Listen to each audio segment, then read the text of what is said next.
지난주에 총회주일 광고가 나갔고 오늘 총회주일로 드립니다.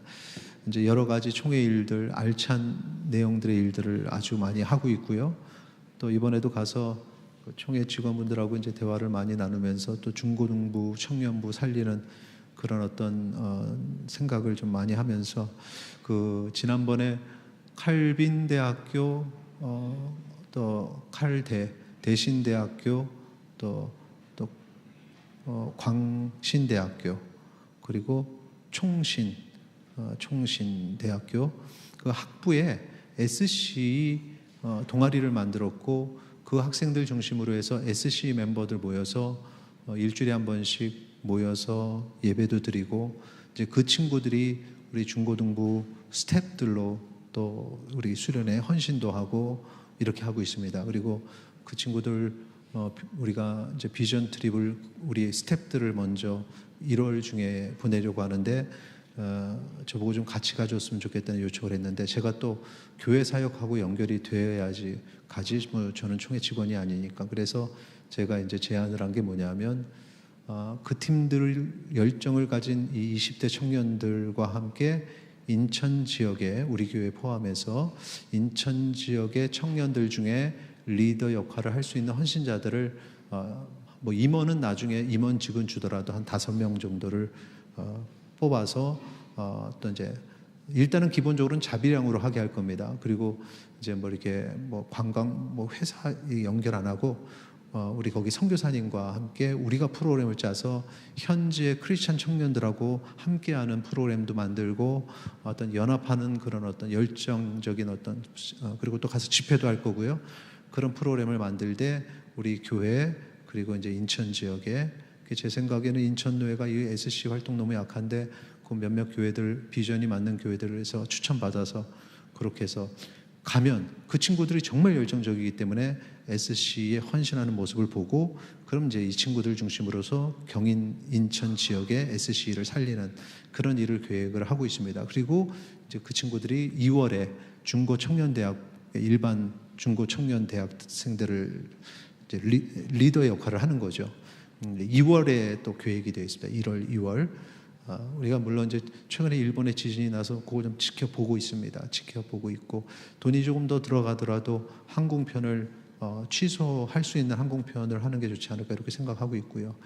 여러분 계속해서 위를 위해서 기도해 주시고 또 총회 헌금 여러분 봉투 그냥 버리지 마시고 헌금으로 감당해서 일을 감당해 주셔서 여러 가지 사역 감당할 수 있으면 좋겠습니다. 이번에 제가 영어 캠프 갔다가 우리 헌신하는 우리 교사 선생님들 우리 교회 선생님들 이야기를 듣고 얼마나 기뻤는지 몰라요. 이게 뭐냐면 우리 중등부 어린 학생이 갔다가 고3 형이 하는 말을 들었다는 거죠.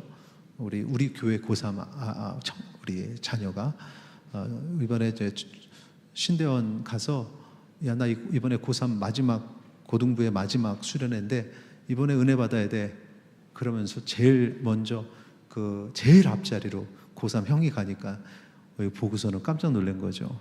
야, 뭐 이런 것도 있구나. 저는 그 얘기 들으면서요, 온몸이 찌릿했습니다. 그리고 눈물이 났습니다. 여러분의 그 헌신이 자녀들을 이렇게 위대하게 바꾸는구나. 그 친구들의 인생은 여러분 걱정하지 마세요. 하나님 그렇게 붙잡고 가면 하나님께서 들어 쓰실 줄 믿습니다. 우리 고3 친구들이 지난번에도 어디 수련을 갔더니 고3들이 같이 왔어요. 그래서 야 반갑다 그랬더니 저희들이 고3들이라 많이 이렇게 참여는 못해요. 수련회 와가지고 이게 청년 수련회가 아니라 다른 수련회 보조교사로 참여해서 와가지고는 많이 이렇게 봉사는 못한다고 그렇게 얘기를 하는 거예요. 그래서 정말 위대하다, 정말 멋지다. 하나님 기도하게 되는 거예요. 하나님 이 친구들 고3인데 여기 와 있어요. 제 마음에 하나님께서 책임져 주세요. 이렇게 기도가 나오더라고요. 담임 목회자의 기도가 그렇게 저절로 나오게 했으니 하나님이 얼마나 기뻐하시겠습니까? 우리의 자녀들이 다 그렇게 되기를 바랍니다. 뭐 입시라고 이번엔 수련회 가지마. 그거 하나님께서 기뻐하십니까? 그 인생을 여러분 정신 바짝 차리고 살아야 돼. 얼마나 우리 선배들 이게 잘 이렇게 이쁘게 크는지 몰라요. 제가 시작 기도를 했죠. 자, 신명기를 설명하면서 제가 이스라엘이 이제 출애굽의 과정을 마쳐서 이제 요단강만 건너가면 되는 그런 모압이 이제 요단강이 오른쪽 아래 모압 땅에 다 온 겁니다. 와서 이제 이 친구들이 가서 신앙생활 잘해야 되는데 걱정이 되는 거죠. 그래서 지난날 출애굽의 과정들을 이제 어땠냐, 하나님 잘 믿을 때와 하나님 또 붙잡지 않을 때의 모습들 쫙 얘기를 하고, 그리고 이제 말씀대로 살아야 된다. 하나님 말씀대로 살아야 된다. 이제 이 얘기를 했습니다. 하나님 말씀대로 살아야 복 받는다. 이거를 이제 마지막에 얘기한 게 신명기의 내용이다라고 말씀드렸습니다. 그래서 신명기 4장 1절 보세요. 이스라엘아, 이제 내가 너희에게 가르치는 이 규례와 법도를 듣고 준행하라. 그리하면 너희가 살 것이요. 하나님 말씀대로 그렇게 하면 단순히 산다는 게 아니라 하나님 복 주셔서 높여주신다는 거죠. 그리고 나서 그 얘기를 계속 하는데 9절에 가서는 뭐라 그러느냐. 9절 한번 보시면 좀 아래쪽에 보세요. 떠나지 않도록 조심하라. 그 다음에 너는 시작. 너는 그 일들을 내 아들들과 내 손자들에게 알게 하라. 이거 중요한 얘기니까 들어야 돼. 그리고 나서 그 다음에 그 내용을 그 다음 자녀들에게도 가르치고 그 다음 자녀들에게도 가르쳐야 된다. 그러니까 이렇게 하나님의 말씀이 대대로 흘러가면 하나님께서 그 가정과 그 가문을 복을 주시기 때문에 이거 잊지 마라. 모세가 이걸 이야기하는 겁니다.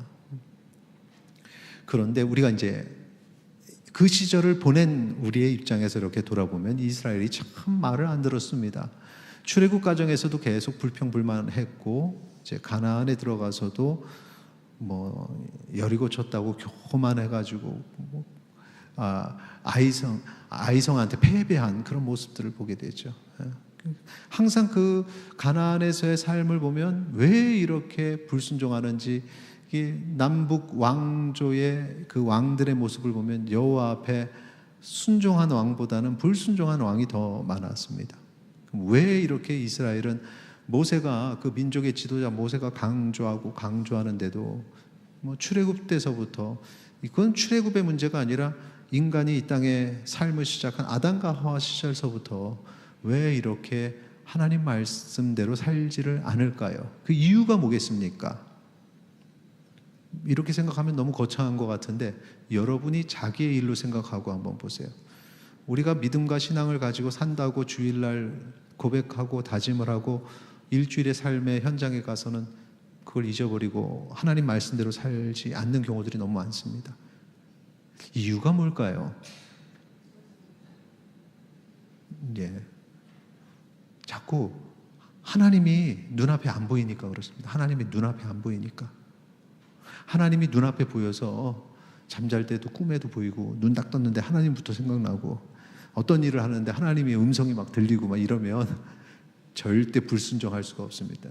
어떤 사람은 사탄의 음성을 하나님 음성을 쫓아가는 사람들도 많은데 그냥 하나님의 말씀을 붙잡고 살면은, 그럼 살면은 그 눈에 보이면은 그러면 절대 엇나가지는 않는데 하나님이 눈에 보이지 않으니까. 그게 사실은 죄인이니까 하나님을 본다는 건 불가능합니다. 죄인이 하나님을 보면 죽죠. 그래서 그걸 모세가 알기 때문에 이제 시내산에서, 시내산을 다른 말로 호렙산이라고도 하죠. 그래서 호렙산에서 하나님이 말씀을 주실 때 너희들이 음성을 들었다, 이 얘기를 꺼낸 이유가 바로 거기서 오는 겁니다. 신명기 4장 12절 여호와께서 불길 중에서 너희에게 말씀하시되 음성뿐이므로 너희가 그 말소리만 듣고 형상은 보지 못하였느니라. 불길, 구름, 우레와 같은 소리, 하나님이 임재하실 때 나타난 여러 가지 현상인데 그 현상은 하나님께서 일부러 하나님이 본체를 이렇게 보여주면 다 죽으니까 본체를 감추시고 하나님의 임재를 나타내는 상징적인 어떤 그런 것들을 이렇게 보여주시는 거죠. 이게 인간의 시각에서 뭔가 하나님이 임하셨구나라는 걸 알 수 있는 그런 것들을 이렇게 보여주시고, 하나님이 하나님의 사랑을 보여주실 때는 하나님이 본체를 드러내서 나타나기 힘드시니까, 왜? 죄인들이 죽으니까. 그러니까 이제 부모님의 현상, 아버지의 현상, 그래서 우리는 아버지 하나님이라고 부르게 하셔서 그렇게 하나님 사랑을 알게 하시고 항상 그렇게 보여주셨습니다. 근데 이제 음성은 들었다는 거죠. 음성은 들었다. 우리와 같은 소리로 음성은 들었다. 신명기 4장 13절 같이 읽겠습니다. 여호와께서 그의 언약을 너희에게 반포하시고 너희에게 지키라 명령하셨으니 곧 십계명이며 두 돌판에 진이 쓰신 것이라. 아멘. 앞부분에 너희들이 말소리는 들었는데 형상은 보지 못했다.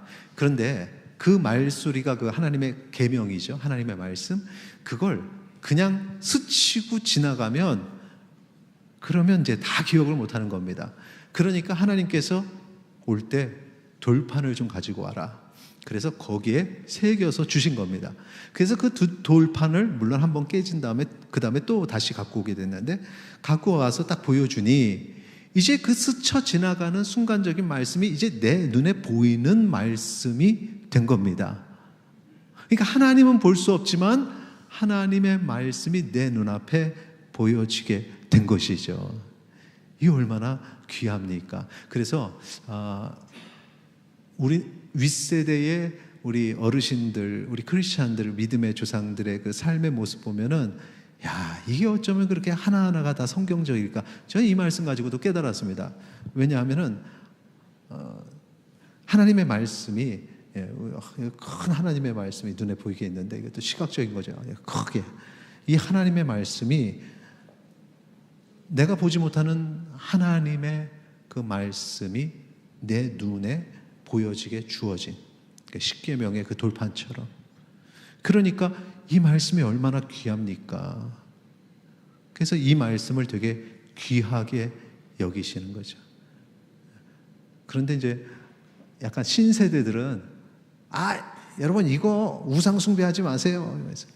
이거는 책일 뿐입니다.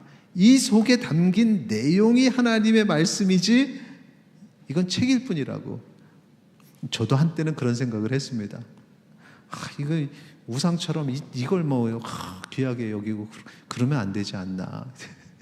유학을 갔는데 거기에 막 뭐 너무 이런 거 그냥 책 그냥 편하게 막 그냥 들고 다니고 막 이렇게 막 아무데나 두고. 그러니까 그 전에는 뭔가 이게 막 틀에 잡힌 것 같고, 너무 늘린 것 같고, 하나하나의 의미를 부여하는 것 같고, 그래서 그걸 보니까 되게 시원하더라고요. 답답함이 풀리고. 맞아, 그래, 이게 책일 뿐이지. 그런데 이 성경에 보니까 하나님께서 보이지 아니하시니 눈에 보이는 돌판에 담아서 보여주셨다. 그게 오늘날 이 인쇄를 통해서 우리에게 눈앞에 보여주는 하나님의 말씀으로 주어졌으니 우리가 단지 이건 책일 뿐이야 하고 던져놓고 어떻게 그러겠습니까? 볼 수 없는 하나님의 말씀이 내 눈에 보이게 해주신 하나님의 그 크신 은혜를 깨닫는 주의 백성 되시기를 소망합니다. 귀한 거죠. 그래서 말씀을 귀하게 여기세요. 그냥 한번 쓱 보고, 요즘에는 영상으로 다 하니까 하나님의 말씀 어디 있는지도 모르고 다 어디서 곰팡이 피고 그렇게 하면 안 되는 거예요. 하나님의 말씀이 내 눈에 보이는 말씀, 이 귀한 거다. 그 의미를 지금 모세가 보여준 겁니다. 그래서 4장 15절 보세요. 우리 같이 읽겠습니다. 여호와께서 호렙산 불길 중에서 너에게 말씀하시던 날에 너희가 어떤 형상도 보지 못하였은즉 너희는 깊이 삼가라. 아멘. 이 삼가라, 이 말씀이 샤마르 원형이, 근데 이제 지키다, 지켜보다, 관찰하다 이런 게 있습니다. 그러니까 하나님은 보지 못하는데 너희들이 그렇다고 해서 막 보이지 않는 하나님 아무렇게 살 것이 아니라 우리에게 주신 이 말씀, 그 말씀을 지켜보고 깊이 삼가하면서 정말 조심하고 그 말씀대로 살려고 노력해야 된다. 그 말씀대로 살아가시기를 바랍니다.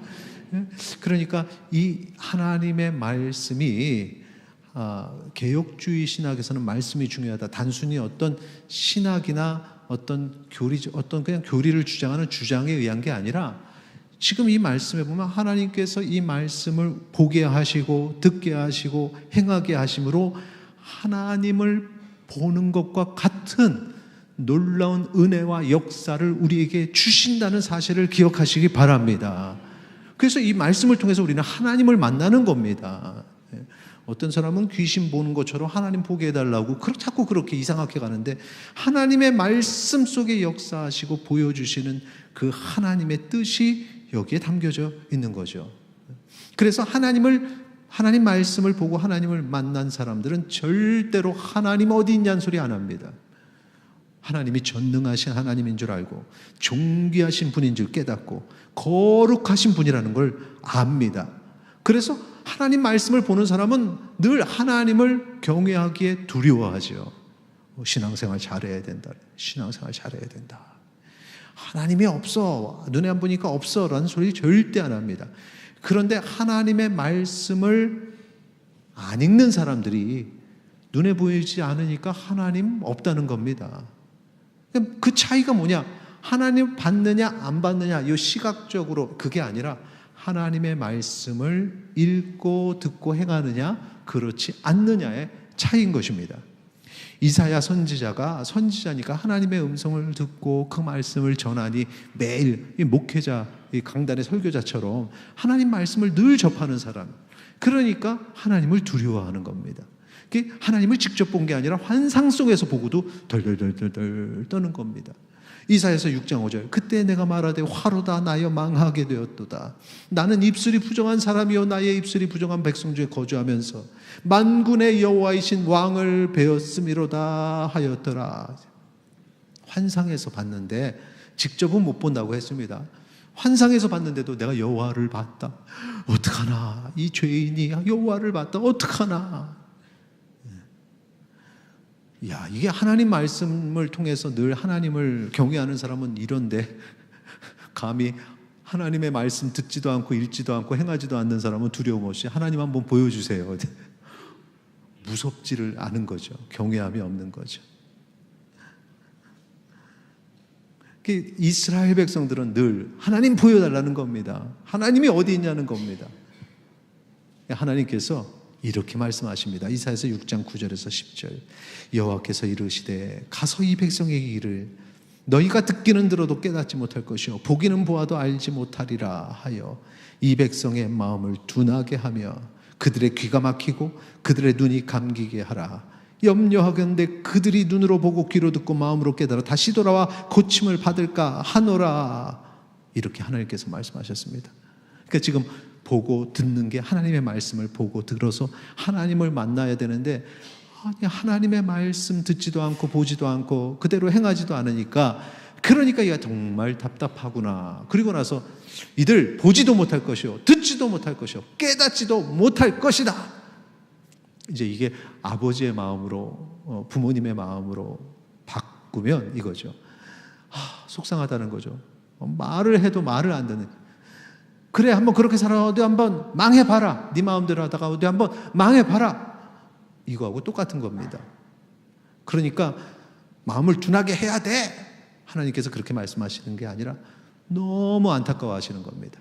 하나님의 말씀을 듣고 보고 깨달아야 되는데, 이 하나님의 말씀을 보지 않는 사람들이 어디까지 가냐 하면 하나님이 없다는 겁니다. 보여달라는 겁니다. 거기서 더 나가서 눈에 보이는 우상을 하나님의 자리에 놓고, 야, 이제 우리가 하나님을 찾았다, 이거죠. 신명기 4장 3절 4절, 여호와께서 바알 부올의 일로 말미암아 행하신 바를 너희가 눈으로 보았거니와. 이제 모세가 하는 말입니다. 바알 부올을 막 우상을 숭배하고 하나님이라고 막 그랬던 사람들, 그거 어떻게 됐는지 너희들이 봤지 않냐, 이 얘기죠. 바알 부올을 따른 모든 사람을 너희의 하나님 여호와께서 너희 가운데서 멸망시키셨으다. 그런 일이 있었다는 겁니다. 교훈을 얻어라. 4절 뭐라고 말합니까? 같이 읽겠습니다. 오직 너희의 하나님 여호와께부터 떠나지 않은 너희는 오늘까지 다 생존하였느니라. 아멘. 삐그덕삐그덕하고 순간 하나님 없다고 투덜거리기도 하고 했지만 그래도 하나님 중요할 때는 찾고 했던 사람들은 살아서 지금까지 왔지 않느냐, 다 생존했지 않느냐. 바로 이겁니다. 오늘 우리가 하나님 말씀을 통해서 하나님을 만나게 되기를 소망합니다. 읽고 행할 때도 하나님을 만나지만 들을 때도 하나님을 만나는 겁니다. 오늘 이 강단에서 선포되는 이 하나님의 말씀을 통해서 살아계신 하나님을 만나기를 축원합니다. 그 하나님 자리에 우상을 놓는 것, 우상숭배. 이 우상숭배의 죄는 여기 지금 보니까 멸망이라고 했습니다. 무서운 거죠. 그래서 이게 너무 중요하니까 모세가 이렇게 강조한 이유는 모세의 생각이 아니라 하나님의 마음인 겁니다. 그래서 하나님께서 주실 때 그 말씀, 오늘날 말씀이 이렇게 두껍게 잘 모든 것을 다 커버해서 정리가 돼서 정경이 되었는데, 그런데 하나님께서 그 시내산에서 주실 때에는 그런 계명을 주셨는데, 이걸 이제 요약한 것이 십계명이죠. 십계명의 제일 처음에 보면은 우상숭배 금지를 명합니다. 그러니까 하나님의 말씀에 제일 중요한 게 뭐냐? 하나님 외에 다른 신을 거기에 두는 거예요. 그러면 안 된다는 거죠. 우상을 만드는 거, 그러면 안 된다는 겁니다. 우상 숭배 금지를 명하셨던 겁니다. 자, 신명기 4장 16절, 17절, 14절, 이제 이거는 모세가 하나님 말씀이 이런 거야 라고 얘기를 하는 겁니다. 그리하여 스스로 부패하여 자기를 위해 어떤 형상대로든지 우상을 새겨 만들지 말라. 남자의 형상이든지 여자의 형상이든지, 또 17절, 땅 위에 있는 어떤 짐승의 형상이든지 하늘을 나는 날개 가진 어떤 새의 형상이든지, 또 18절에 보니까 땅 위에 기는 어떤 곤충의 형상이든지 땅 아래 물속에 있는 어떤 어족의 형상이든지 만들지 말라. 그러니까 뭐 여기서 말하는 것은 조각을 금지하는 행위, 뭐 이게 아니라 그걸 만들어서 신격화하고 막 올려서 우리의 하나님이다 이러면 안 된다는 겁니다. 19절 보면은 해, 달, 별 숭배하지 말라. 우리 조상들이 과학이 발전하지 못했고 우주에 대한 인간의 동경심이 뭐 저건 도대체 뭘까 알지 못하던 때니까 그냥 흘러오면서 해 앞에서 두 손을 비비기도 하고, 달 앞에서 별 앞에서도 비비기도 했습니다. 그러니까 뭔가 신의식이 있어서 이 전능한 신이 있는데 눈에 저 멀리 별이 보이니까 한 거죠. 근데 이게 우상 숭배가 됩니다. 하나님을 알고 하나님 대신에 우상을 숭배하는 그런 이스라엘의 범죄와는 비교할 수 없습니다. 그러니까 하나님을 모르니까. 그래서 복음 전하는 게 정말 중요한 겁니다. 우상 앞에 나도 모르게 비는 게 아니라 하나님을 알고 하나님께 간구하고 하나님의 말씀을 듣는 그런 어떤 자리가 있어야 되는데, 그 여기에 우상 숭배하는 사람들이 있다는 거죠. 그러면 안 된다. 그러면 안 된다. 자, 오늘 우리가 고백하기 원합니다. 만물을 주관하시는 이는 오직 한 분 하나님이심을 고백하시기 바랍니다. 인간의 생사화복을 주관하시는 이도 오직 한 분 하나님이십니다. 그런데 하나님의 계획은 이 땅에서의 생사화복에 그치는 것이 아니라 죽음 이후에 영원한 하나님 나라로 우리를 부르신다는 사실을, 우리를 택하셔서 그쪽으로 인도하신다는 사실을 믿음으로 고백하시기 바랍니다. 신명기 4장 39절 40절 같이 읽겠습니다. 그런즉 너는 오늘 위로 하늘에나 아래로 땅에 오직 여호와는 하나님이시요 다른 신이 없는 줄을 알아 명심하고 오늘 내가 내게 명령하는 여호와의 규례와 명령을 지키라. 너와 내 후손이 복을 받아 내 하나님 여호와께서 내게 주시는 땅에서 한없이 오래 살리라. 할렐루야. 이 영원한 오래, 한없이 오래 영원한 삶이죠. 이 천국에서의 영원한 삶을 여기 계시는 온 성도님들 누리시기를 바랍니다. 모세가 이걸 한 겁니다. 모세가 이스라엘 백성에게 여호와의 규례, 명령, 하나님의 말씀이죠. 말씀대로 살아서 영생을 누려야 된다. 이건 이제 모세가 전한 하나님의 말씀이고, 그리고 나서 이제 하나님께서 하신 말씀이 그대로 직설화법으로 1인칭 시점에서 하나님의 말씀으로 신명기 5장에 기록되어 있습니다. 자, 하나님이 하신 말씀, 오늘 본문인데 읽었으니까 읽지는 않을게요. 6에서부터 12절까지 하나님, 아까 우리 같이 우리 본문 제가 읽을 때 여러분들 그냥 아멘 아멘 하시면서 하나님의 말씀으로 받으셨잖아요. 자, 요약합니다. 정리하면 1계명 같이 있습니다. 시작. 내 앞에서 다른 신을 두지 말라.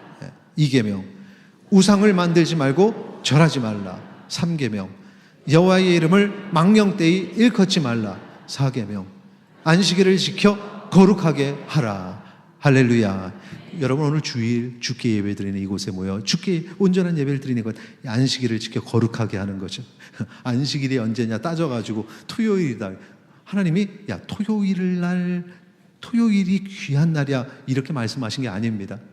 하나님이 주시는 안식을 누리는 우리의 모임, 이 예배 가운데 하나님이 임하시고 예배를 받으시는 거죠. 그래서 이 지금 1에서부터 4계명까지가 바로 이 첫째 되는 하나님과의 관계의 내용입니다. 뒤에 10계명의 5에서부터 10계명까지 한번 보세요. 5계명은 뭐라고 되어 있냐? 눈으로만 봅니다. 부모 공경하라, 살인하지 말라, 간음하지 말라, 도둑질하지 말라, 이웃에 대해 거짓 증거하지 말라, 거짓말하지 마라, 이웃의 것 탐내지 말라. 이건 다 사람과의 관계죠. 그래서 여기 10계명으로 요약이 됐는데 이 하나님의 말씀을 요약하면 10계명인 거고 10계명 말씀을 또 요약하면 하나님과의 관계, 인간과의 관계입니다. 특별히 4계명 안식일을 지켜 거룩하게 하라, 이거는 둘 다 포함이 됩니다. 지난번에 몇 번 말씀드렸어요. 왜냐? 안식일은 하나님의 것. 그런데 이 안식을 누리는 이는 하나님이 아니라 사람이에요. 그러니까 사람이 안식일을 누릴 수 있도록 하나님께서 안식일을 제정하시고 이것은 나의 날이라고 선포하셨습니다. 그러니까 하나님의 영역이기도 하고 인간의 영역이기도 하죠. 그런데 이것을 어디에 놓냐 고민할 때 특별히 부모를 공경하라. 이게 이제 하나님이 항상 부모를 공경하는 것을 하나님을 향해 우리가 신앙생활하는 것과 연결을 시키십니다. 그러니까 부모 공경이 사람과의 관계에 제일 첫 번째로 나선다면 그러면 안식일을 지켜 거룩하게 하나는 하나님과의 관계로 누는 게 좋겠다 해서 1, 2, 3, 4계명을 묶었습니다. 여러분이 어떤 설교를 듣거나 아니면 책을 읽거나 할 때 이것과 다를 수 있어요. 1, 2, 3까지만 할 수도 있는데 1, 2, 3 제가 설명드린 내용대로 1, 2, 3, 4, 5, 6, 7, 8, 9, 10 이렇게 나누는 것은 이제 제 의견입니다. 제 이론이에요. 그렇게 하시면 됩니다. 목사님 틀렸다 이렇게 단순하게 생각하지 마시고, 자 그러면 하나님을 사랑하는 그 관계, 하나님 사랑, 이웃 사랑, 이 둘로 나누는 개념은 어디서 왔냐? 예수님이 하신 말씀입니다. 여러분 잘 아시죠? 예수님께 율법사가 질문했습니다. 마태복음 22장 35, 36절. 그 중에 한 율법사가 예수를 시험하여 묻되 선생님 율법 중에서 어느 계명이 크니까? 그러니까 예수님의 대답이 37절에서 40절. 예수께서 이르시되 내 마음을 다하고 몸을 다하고 뜻을 다하여 주 너의 하나님을 사랑하라. 이것이 크고 첫째 되는 계명이다. 둘째도 그와 같으니 내 이웃을 내 자신과 같이 사랑하라. 그리고 40절에 이 두 계명이 온 율법과 선지자의 강령이니라. 온 율법, 하나님의 말씀과 명령, 이것 딱 정리하면 하나님 사랑과 이웃 사랑이라는 거죠. 그러니까 우리가 하나님 말씀대로 행하겠습니다 할 때는 하나님을 사랑하고 이웃을 사랑해야 되는 겁니다. 어떤 사람은 하나님에 대한 신의식, 그러니까 하나님 앞에서 막 잘 되고 싶어서 막 빌고 뭔가를 하는데 이웃을 사랑하지 않습니다. 하나님의 명령 반만 지키는 거죠. 그리고 또 의심할 게 뭐냐면, 아니 하나님이 이웃을 사랑하라고 하셨는데 이웃을 사랑하지 않으면 그게 정말 하나님을 사랑하는 걸까? 그러면 그건 반도 안 되는 겁니다. 그냥 의식 속에 살아가는 거죠. 율법주의자가 그런 사람들입니다.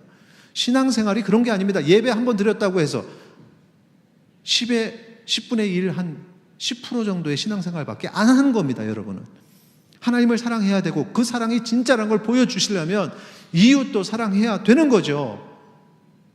그래야 신앙의 백이 되는 거죠. 그래야 진정한 축복을 받는 건데, 어떤 사람들은 사회 참여한다고 열심히 가서 사회 참여하는데 정작에 하나님과 나의 관계는 없습니다. 온전한 예배가 없습니다. 그것도 이상한 겁니다. 그래서 우리는 하나님 사랑과 이웃 사랑을 함께 잘 해야 된다. 그러니까 예배뿐만 아니라 사회 참여, 사회 여러분 각 여러분이 직장 생활할 때 사회 정의를 이루어야 되죠. 사회 정의를 이룰 때 사회 정의는 하나님의 공의의 영역 안에 다 들어가 있는 겁니다. 교회에서는 거룩하고 사회에서는 내 방식대로, 이거는 잘못됐다는 거죠. 그래서 다시 한번 정리합니다. 1계명, 하나님 앞에서 다른 신을 두지 말라. 하나님과 다른 것을 동시에 사랑하지 마세요. 일도 사랑하고 하나님도 사랑하고, 그게 아니라 철저하게 하나님을 사랑하는 그 사랑 안에서 일이 있는 거죠. 어떤 사람들은 자녀 사랑도 그래요. 가족을 외면하라는 얘기가 아니라 하나님 사랑 그 틀 안에서 자녀를 사랑하는 겁니다. 동시에 두지 마세요. 2계명, 우상을 만들지 말고 절하지 말라. 하나님보다 더 사랑하는 것, 그거 다 우상입니다. 돈. 하나님은 일단은 벌 받을 것 같으니까 일단은 교회 예배는 드리고, 그 다음에 더 사랑하는 것들, 자녀, 가족, 일, 사업, 그러면 안 돼요. 자, 3계명, 여호와의 이름을 망령되이 일컫지 말라. 이거는 여호와의 이름을 가지고 나쁘게 얘기하는 그런 것도 있지만, 하나님의 계획을 의심한다, 하나님의 행하심을 의심한다, 이거 다 여호와의 이름을 망령되이 일컫는 겁니다. 하나님 철저하게 신뢰하세요. 하나님 진짜 계실까? 이것도 다 하나님의 이름을 망령되게 일컫는 거죠. 4계명, 안식일을 지켜 거룩하게 하라. 온전한 예배, 철저하게 하나님 앞에 예배드리는 이 삶을, 우리 성도님들은 명절이 돼도 항상 예배 중심으로, 또 귀한 일입니다. 이거 합치면 이렇게 정리할 수 있습니다. 같이 읽겠습니다. 시작. 하나님 외에 다른 것을 숭배함으로 하나님의 이름을 더럽히지 말고 참된 안식의 기쁨을 누리면서 오직 하나님만 경외하는 것. 반주 준비해 주시고요. 하나님 외에 다른 것 숭배하지 않고 하나님의 이름을 더럽히지 말고 참된 안식의 기쁨을, 자유함입니다, 누리면서 하나님만 경배하는 삶을 살라. 이게 하나님 사랑의 모습입니다. 이거 반드시 하셔야 됩니다. 하나님 사랑. 우리 목회의 철학이죠. 성도 한 사람이 하나님 사랑하고 이웃 사랑하면 됩니다. 교회가 하나님 사랑하고 이웃 사랑하면 됩니다. 꼭 그렇게 실행하고 살아계신 하나님을 만나시기를 축원합니다.